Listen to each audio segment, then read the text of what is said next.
Hello and welcome to In Depth, a show that gives you a comprehensive view on a particular subject or issue. Today our focus is on an iconic figure who was not just a great revolutionary leader but also a social reformer and historian. We are talking about Vinayak Damodar Savarkar, popularly known as Veer Savarkar, defined in history as the exponent of Hindutva. But what's not known is that despite being a Hindutva ideologue, he condemned the irrational practices of religious rituals and advocated a strong embrace of science for the progress of mankind. His ideas on social and religious reforms continue to be relevant for India today. Let's take a look at the life and times of Veer Savarkar.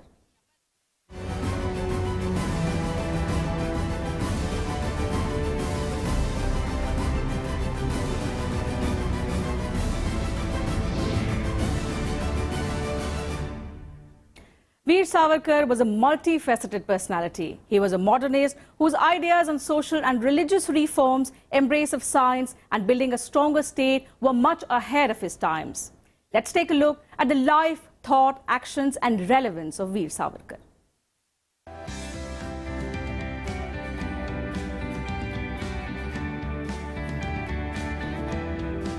The study of modern Indian history will be incomplete without understanding the legacy of Vinayak Damodar Savarkar. Popularly known as Veer Savarkar, history defines him as a great revolutionary and a champion of Hindutva. But there is more to Savarkar and his work. He inspired the independence struggle. Through his writings, plays and poetry, he challenged the archaic and obscurantist social norms. As a historian and philosopher, he placed the contributions of revolutionaries and freedom fighters in the right perspective. Critics argue that Savarkar's belief in Hindutva was divisive. But political thinkers say that his push towards Hindutva and not Hinduism was an attempt to give an outlet to the social and political grievances among the Hindu community. Savarkar advocated for a democratic and secular state where every individual had the same rights, irrespective of caste, creed, race or religion. ये अपने जीवन के बाद उसकी छाया कितनी अधिक बढ़ती है। कुछ लोग अपने जीवन काल में उनकी छाया बड़ी होती है, जीवन काल के बाद उसकी छाया घटती जाती है और सावरकर जी की छाया दिनों दिन बढ़ती जा रही है। Vinayak Damodar Savarkar was born on 28 May 1883 into a family of Jagirdars in Bhagpur village of Nasik district in Maharashtra. After losing his parents at an early age, he was raised by his elder brother. Savarkar passed his matriculation examination in December 1901. The same year, he married and in 1902 joined the Ferguson College in Pune for higher studies. After completing graduation, he left for London to pursue law in 1906. परिपेक्ष बड़ा सीधा है। सावरकर अपने समय से आगे थे। 70-80 साल पहले वो एक भारत की कल्पना कर रहे थे, एक प्रगतिशील भारत की कल्पना कर रहे थे, जो कि अपनी परंपरा तो लेगा ही, बट केवल परंपरा में नहीं दलदल में फंसेगा, परंपरा के अच्छाई को लेगा, बाहर की चीजें हैं, टेक्नोलॉजी है, प्रौद्योगिकी चीज है, उसको लेगा और सबको मिला जुला के आगे चलेगा. Savarkar developed an interest in politics in the course of his studies. In May 1904, he founded the revolutionary organization Abhinav Bharat. Along with his friends, he organized a huge bonfire of foreign goods in Pune to express resentment towards the partition of Bengal in 1905. In this period, he wrote articles for several newspapers. The Russian Revolution had a huge impact on Savarkar. In London, Savarkar met Lala Hardayal, the caretaker of the India House there. He founded the Free India Society that held weekly meetings and celebrated Indian festivals and anniversaries of important figures and days in the Indian freedom struggle. On the 10th of May 1907, Savarkar organized a celebration of the Golden Jubilee of the 1857 martyrs at the India House in London. See, Savarkar was a nationalist. He was also a very modern person in his thinking. By modern, I meant that he realized that while Indian traditions are very important, what is crept into India which is not so good, that should be removed. What is good outside India should be absorbed, and the two together have to move forward. On the 1st of July 1909, Madan Lal Dhingra, a follower of Savarkar, shot dead William Hart Curzon Willie in London. Savarkar wrote an article on the incident for which he was arrested on arrival in London from Paris on the 13th of May 1910. On 8 July 1910, Savarkar escaped through the porthole of the SS Moria while he was being taken to India. On 24 December 1910, Savarkar was awarded transportation for life. On the 31st of January 1911, Savarkar was awarded penal transportation for life for the second time, becoming the only person in the history of the British Empire to have received it twice. On July 4, 1911, Savarkar was sent to the cellular jail in the Andamans. He remained in jail till the 21st of May 1921. देखिए, सावरकर जी वे थे जो मानते थे कि भारत एक पुण्य भूमि है, और इसे पुण्य भूमि मानने वाले सावरकर जी क्या हिंदी साहित्य के श्रेष्ठ पुरुष मैथिली शरणगुप्त भी हैं। ऐसे हजारों लोग हैं, चिंतक रहे, राजनीतिज्ञ रहे, जो भारत को पुण्य भूमि इसलिए मानते हैं कि भारत ने दुनिया को शांति का, दुनिया को संस्कृति का संदेश दिया है। Till India attained independence, Savarkar remained active socially and politically. But after the assassination of Mahatma Gandhi on the 30th of January 1948, he was arrested under the Preventive Detention Act. A year later, he was acquitted. During the centenary celebrations of India's First War of Independence 1857 in Delhi, Savarkar was the main speaker. In 1959, the University of Pune conferred him with an honorary doctorate of literature at his residence. On the 8th of November 1963, Savarkar's wife Yamuna passed away. In September 1965, Savarkar took seriously ill, after which he took a decision to fast unto death. On the 26th of February 1966, Savarkar passed away at the age of 83. Bureau Report, Rajya Sabha TV. Vinayak Damodar Savarkar was not just a freedom fighter but a multifaceted personality. He was a revolutionary, a thinker, a riot, poet, an orator and a far-sighted politician. He formed his own idea of nationalism and played a key role in developing and fostering the nationalistic ideology.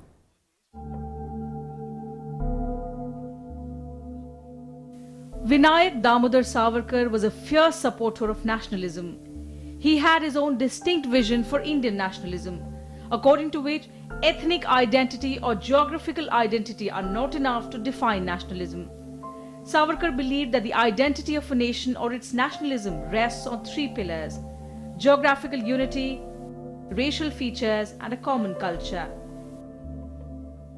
He believed that sharing a language was key to establishing a common culture and hence pushed for adopting Hindi or Sanskrit as the common language. However, not everyone agreed to his point of view. यानी कि आदमी को हम उस तरह नजरिए से ना देखें वो किस धर्म का है, कौन भाषा बोलता है, कहाँ का रहने वाला है, उसको हम ना देखें, या देखें कि मनुष्य जो मनुष्य है और वही खासियत होती है। तो आज के संदर्भ में मेरे ख्याल से वो सबसे इम्पोर्टेंट चीज, सबसे महत्व वही रखता है सावरकर के, अगर विरासत मानेंगे वही रखता है। The fierce nationalist streak found an expression even in his early childhood when Savarkar founded the revolutionary organization Abhinav Bharat in 1904. Its aim was to free India from the British rule. The organization was dissolved in 1952. In 1905, after the partition of Bengal, Savarkar gave the slogan of Swadeshi and set fire to imported clothes in Pune in protest. Savarkar keenly supported the two-nation theory. Even though he believed Hindus and Muslims are two separate cultural groups with different needs and aspirations, his nationalist sentiments made him oppose the division of the country, saying that both Hindus and Muslims are integral parts of India. देखिए, two nations theory को मैं किसी व्यक्ति विशेष सिर्फ जिन्ना से मैं नहीं मानता हूँ। यह एक विचार है कि बहुसांस्कृतिकवाद भारत में वो नहीं रह सकता। भारत हिंदू बहुसांस्कृतिकवादी है। To strengthen nationalism, Savarkar emphasized the need to return to the Vedas. He believed that a national revival was necessary to foster nationalism in the country. Savarkar believed that Hindutva is not a word but history, and it can't be viewed only in its cultural and spiritual aspects. For Savarkar, nationalism was beyond the realms of religion, and the struggle was necessary to awaken the true feeling of nationalism. A struggle that would not be against an individual or a nation, but against one's own self. देखिए, सावरकर जी की राजनीतिक विरासत तो हिंदू महासभा के संगठन के रूप में था, लेकिन उनके द्वारा दो चीज़ें जो महत्वपूर्ण हमारे सामने आती हैं। पहली बात कि जीवन में राष्ट्र को प्राथमिकता देना, दूसरा कोई भी त्याग राष्ट्र के लिए कम नहीं होता है, राष्ट्र सर्वोपरि का भाव रखना, तीसरा राष्ट्रवाद को एक बड़े परिप्रेक्ष्य में देखना, अर्थात भूमि भोग भूमि नहीं होकर एक पुण्य भूमि है। Vinayak Damodar Savarkar also started a Shuddhi or reconversion movement among the Hindus to propagate Hindutva and promote his nationalist ideology.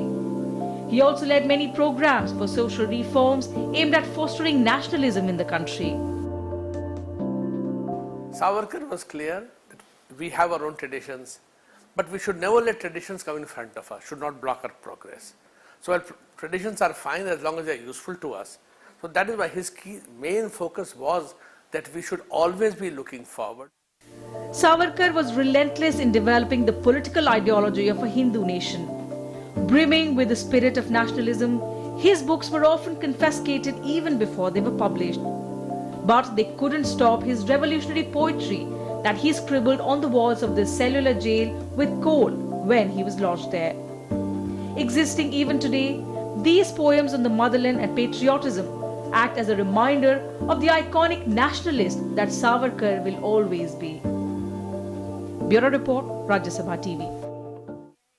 Even though Savarkar propounded and championed the cause of Hindutva, there were many instances where he questioned some of the very rituals and beliefs of Hinduism.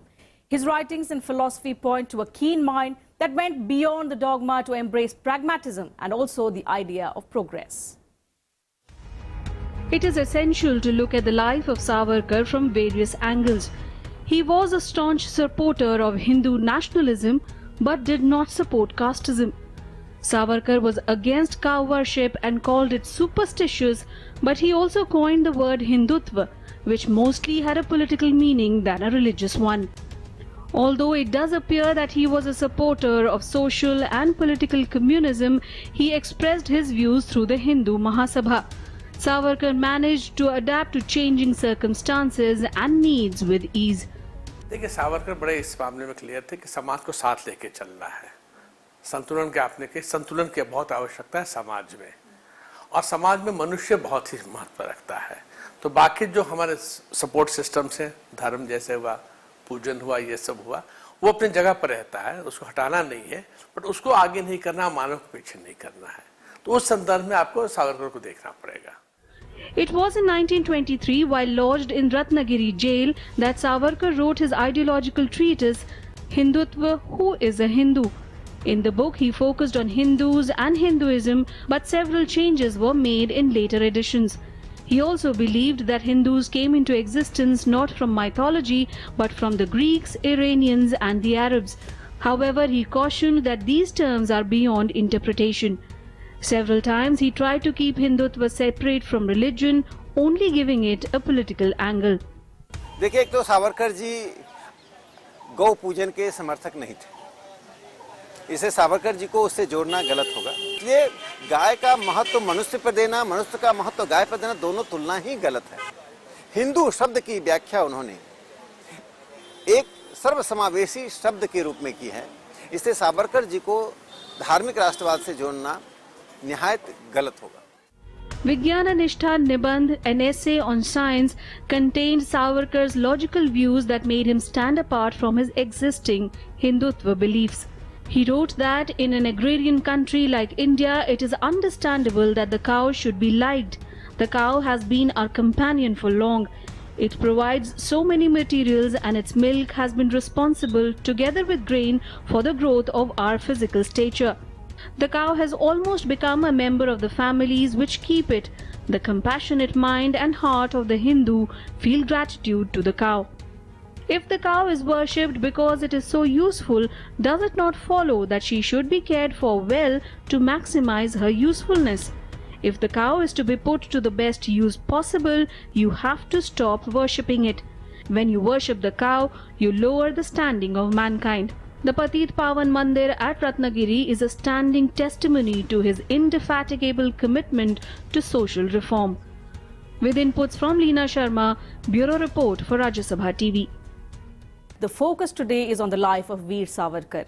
The freedom struggle of 1857 has been hotly debated by historians. While the British historians called it a mutiny by soldiers, many others considered it just a peasant revolt. But Vinayak Damodar Savarkar was the first person to use documentary evidence to state the irrefutable fact that it was indeed India's first struggle for freedom.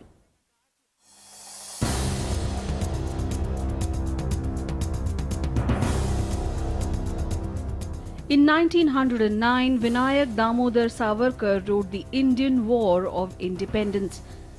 The book referred to the 1857 mutiny against the British as the first unified struggle of India's independence movement. The book, which was banned by the British even before its publication, remained an inspiration to freedom fighters for years. While the ban on the book was finally lifted in 1947, its editions in many languages were published in secret for 38 years. Savarkar penned the book at the age of 25 after conducting extensive research on the 1857 revolt while living in London. He collected documentary proof which showed that the 1857 mutiny was not just a soldiers' rebellion but India's first independence struggle in which all communities had participated. The book is considered as the first most concrete manifestation of India's struggle for independence, defying the British propaganda that the 1857 mutiny was just a soldiers' rebellion. The Indian War of Independence was originally written in Marathi, but fearing that the manuscript would be seized by the British regime, Savarkar made 3 copies, dispatching one to his brother Baba Rao Savarkar in India, one to Bhikaji Cama in France, and the last one to his friend Dr. Coutinho. The English translation was put into print by the concerted efforts of Lala Hardayal and Bhikaji Cama. It was later widely distributed among the freedom fighters. The book inspired the rise of the Ghadar party in the United States and Canada. Bhagat Singh was also greatly influenced by it and got it published with the help of Raja Ram Shastri. The book also left a deep impression on Rajashri Purushottam Das Tandon and Ras Bihari Bose. Its Tamil edition was printed by Netaji Subhash Chandra Bose. The Britishers tried their best to downplay India's independence movement by destroying newspaper articles, correspondence and other documents on a large scale. But the Indian War of Independence became the book that brought these efforts to naught, presenting the actual picture of India's freedom struggle. Even though 90 years had passed between 1857 and independence, the book was a driving force for subsequent movements in the country. Arvind Kumar Singh's report for Rajya Sabha TV. In the years after independence, Vinayak Damodar Savarkar was portrayed as an advocate of the interests of the Hindus. But that was just one aspect of his life. Savarkar was equally a fearless freedom fighter, social reformer, writer, political leader and also a philosopher. Many of his ideas on social and religious reforms captured popular imagination. His wholehearted embrace of science and ideas on building a strong state are as relevant for India now as they were in his lifetime.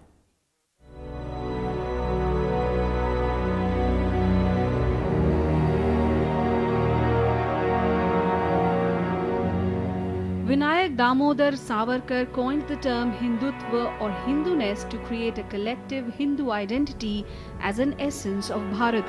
While in prison, Savarkar wrote on Hindutva describing what it means to be a Hindu and defining Hindu pride.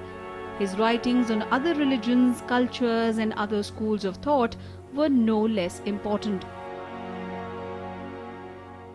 Savarkar ji मानते थे कि आर्थिक विषमता किसी भी समाज को एकत्व में नहीं रहने देती। तो सामाजिक आर्थिक विषमता को दूर करने के लिए सावरकर जी ने एक दृष्टि दी। लेकिन चूंकि पूरा डिबेट सावरकर जी के राष्ट्रवाद पर होता है, इसलिए उनके सामाजिक आर्थिक पक्ष पीछे छूट जाता है। Savarkar was a multifaceted personality. He was a pro-independence activist, but equally he was an accomplished poet, writer, playwright and philosopher. He wrote extensively in English and Marathi and has over 10,000 pages to his name in Marathi language. His poetry is a lasting legacy. His books were on varied subjects like history, biographies, religion and politics that reveal his deep study of and insight into history, his penchant for detail and well-researched content. His book 1857, The First War of Independence, described the 1857 revolt as a unified and national uprising of India as a nation against British authority. Savarkar देखते हैं कि सब मनुष्य बराबर हैं, सब मनुष्यों को लेके चलना है। सामान्य विषमताएं जो हैं वो सबके खिलाफ होते, वो डिस्क्रिमिनेशन के बहुत ही खिलाफ थे और वो बड़े इस मामले में क्लियर थे, स्पष्ट थे कि जब तक हिंदू समाज में ये सब रहेगा तब तक ये कमी रहेगी, भारत पीछे रह जाएगा। तो ये सब तक हटाना है, समता लाना है समाज में, आगे देखना है और साथ मिलकर काम करना है। Veer Savarkar was also a social reformer par excellence. He critiqued several social and religious beliefs that were prevalent during his lifetime. He launched a scathing attack on the 7 shackles that undermined Hindu society that included untouchability, prohibition of interdining or roti bandi with certain castes, prohibition of intercaste marriages, prohibition of pursuing certain occupations, prohibition on seafaring or voyage, prohibition of rites sanctioned by the Vedas and prohibition of reconversion to the Hindu fold.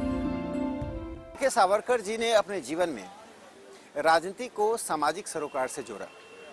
वे शुद्ध उन राजनीतिज्ञों में नहीं थे जो सिर्फ राजनीति करते थे। सावरकर जी ने अपने जीवन काल में जो 3-4 महत्वपूर्ण काम किए जो सामने नहीं आ पा रहा है। एक तो अस्पृश्यता को मिटाने के लिए उन्होंने लंबा संघर्ष किया और लोगों को जोड़ा, सहभोज सहवास, लोगों को रैशनल तरीके से, विवेकपूर्ण तरीके से जातिवाद और अस्पृश्यता के खिलाफ खड़ा करना। Traveling widely, Savarkar became a forceful orator and writer advocating Hindu political and social unity. His role in the history of India's freedom struggle exhibited several paradoxes that continued well after his death as well. In his lifetime, he served as a president of the Hindu Mahasabha and became a fierce critic of the Indian National Congress. After his death, in 1970, Indira Gandhi's government issued a postal stamp in his honor. Bureau Report, Rajya Sabha TV.